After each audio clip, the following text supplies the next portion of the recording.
होली का त्यौहार हो और घर में गुजिया न बने ऐसा तो नहीं होता है। तो मैंने भी ये गुजिया बनाकर तैयार की है, लेकिन आज मैंने ये रस भरी गुजिया बनाकर तैयार की है।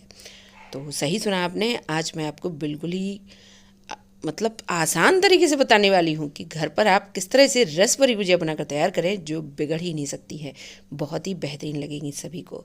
तो इस तरह से आप भी अपने घर पर ये रस भरी गुजिया बनाकर ज़रूर देखें। ये देखिए, तोड़ने से तो आपको पता चल ही रहा होगा कितना ज़्यादा ये रस इसमें भरकर तैयार हुआ है। और मेरी बेटी ने जैसे ही इसको तोड़ा तो उसके तो पूरे हाथ में रस ही रस हो चुका था। आप भी इस तरह से अपने घर पर रस भरी गुजिया ज़रूर ट्राई करें, फिर कमेंट करके जो बताएं आपको ये कैसी लगी। ये देखिए, सबसे पहले मैंने घर का ही मावा लिया है, तो आप बाज़ार का भी मावा यूज कर सकती हैं।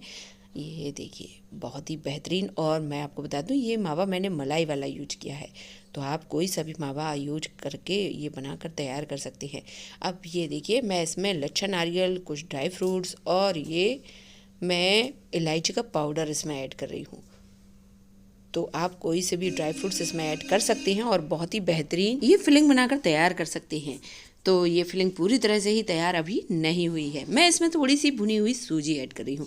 तो मैंने क्या किया, तो मैंने 1 चम्मच घी डाला था, 2 बड़ा ही चम्मच मैंने सूजी डाली और इसको इस तरह से अच्छा खासा भूनकर तैयार कर लिया है।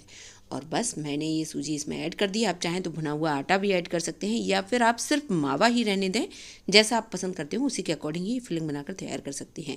ये पूरी तरह से ही फिलिंग तैयार हो चुकी है। चलिए अब अगली प्रोसेस पूरी करते हैं। तो मैं डो बनाने वाली हूँ। तो डो बनाने के लिए मैंने 250 से 300 ग्राम मैंने मैदा ली होगी। ये 500 ग्राम का पैकेट था, तो मैंने इसमें से, लेकिन मैं आपको बता दूं, मैं ये पहले ही छान चुकी हूँ। आपको ये ना लगे कि मैंने इसको छान कर यूज़ नहीं किया है। मैं पहले से ही छान कर इसको रख चुकी थी पैकेट में।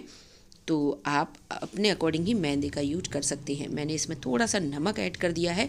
मीठी चीज़ें, मतलब जब भी कोई मीठी चीज़ बनाएं तो उसमें थोड़ा सा नमक आप ज़रूर ऐड करें। सारी जो मिठास है ना वो बैलेंस हो जाती है। इसमें आप मोइन डाल सकते हैं, लेकिन मैं आपको एक और टिप्स देने वाली हूँ। जब भी आप रसभरी गुजिया बनाएं ना, उसमें थोड़ा सा ज़्यादा ही मोइन डालें। इससे ये काफ़ी खस्ता बनकर तैयार होती है। और मैंने 2 बड़ा ही चम्मच इसमें मोइन ऐड किया है। और ये देखिए, अच्छा खासा मोइन हो चुका है। जैसे ही आप इसको पकड़ते हैं तुरंत ही इसका एक लड्डू बनने लगता है। तो इसका मतलब है ये आपका मोइन बिल्कुल ही परफेक्ट हो चुका है। तो चलिए फिर अब अगली प्रोसेस पूरी करते हैं। मैं इसमें हल्का सा गुनगुना पानी डालकर इसका एक आटा बनाकर तैयार कर रही हूँ। तो धीरे धीरे करके आपको जिस तरह से पूड़ी का आटा बनाते ना, इसी तरह से ही इसका भी आटा आपको बनाकर तैयार करना है। तो ये पूरी तरह से ही तैयार हो चुका है। अब चलिए बनाते हैं गुजिया। तो आपको कुछ टिप्स का ज़रूर ध्यान रखना है, तभी जो रसभरी गुजिया है वो बिल्कुल ही परफेक्ट बन के तैयार होती है। तो मैंने ये पेड़े बनाकर तैयार कर लिए हैं।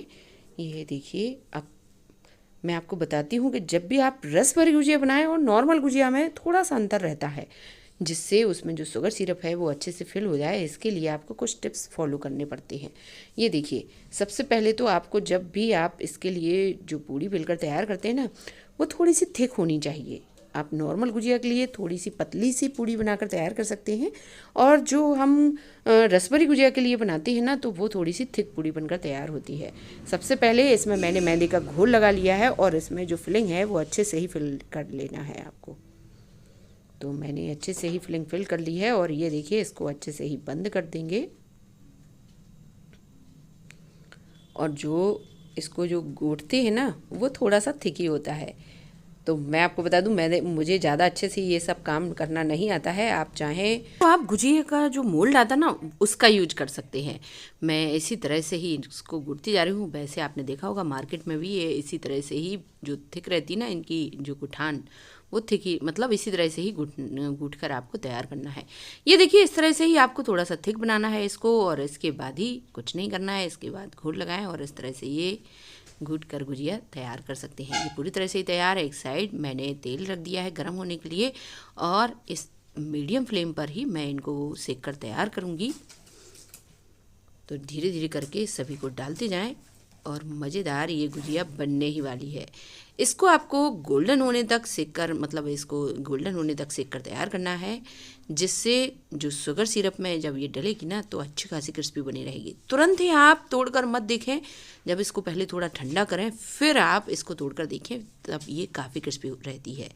मेरी बेटी ने जो गुजिया तोड़ कर दिखाई थी वो तुरंत ही तोड़ कर दिखाई थी। इसके बाद अगर आप इसको थोड़ा सा ठंडा करके फिर तोड़ते हैं ना, तो ये काफ़ी जो खस्ता गुजिया रहती है ना, उसी तरह से ही रहती है, बिल्कुल ही मार्केट की तरह ही। इस तरह से मैं सारी गुजिया सीख कर तैयार कर रही हूँ। अब मेरे पास शुगर सिरप रखा हुआ था, अगर आपके पास ना हो तो 1 और आधा कटोरी आप चीनी लें और इसके बाद ही 1 कटोरी पानी लें और चीनी अच्छे से घुल जाए 1 मिनट तक और उसको चलाते रहना है। और इसके बाद ही आपको किसी तार का शुगर सिरप नहीं बनाना है, इस बात का ध्यान दें। जिस तरह से रसगुल्ले का शुगर सिरप बना देते ना, उसी तरह से ही आपको ये बनाना है। और ध्यान रखना है शुगर सिरप हल्का सा गुनगुना होना चाहिए और जो गुजिया है वो भी तुरंत ही कढ़ाई से निकाल कर आपको तुरंत ही नहीं डालना है, हल्की सी गुनगुनी ये गुजिया भी होनी चाहिए, तभी आप इस तरह से डाल दें और थोड़ा सा उल्टा पलटी करते रहें। 1 मिनट तक ही आप इसमें डला रहने दें, जिससे ये जो गुजिया हैं वो अच्छा खासा शुगर सिरप जैसे ही पी लेंगी।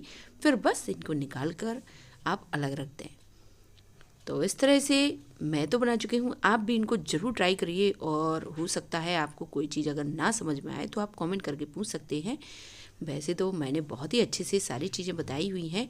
तो ये देखिए, ये जब बिल्कुल ही गर्म थी तभी मेरी बेटी इसको तोड़कर दिखा रही है।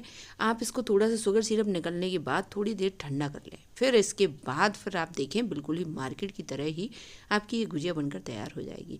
तो बहुत ही बेहतरीन बनी है, टेस्ट में काफ़ी मज़ेदार लगती हैं।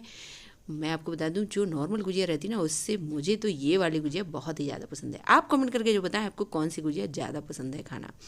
अगर आपको ये पसंद आती है तो चैनल को सब्सक्राइब, वीडियो को लाइक करना बिल्कुल भी ना भूलें। और आने वाली होली की आप सभी को बहुत बहुत शुभकामनाएं।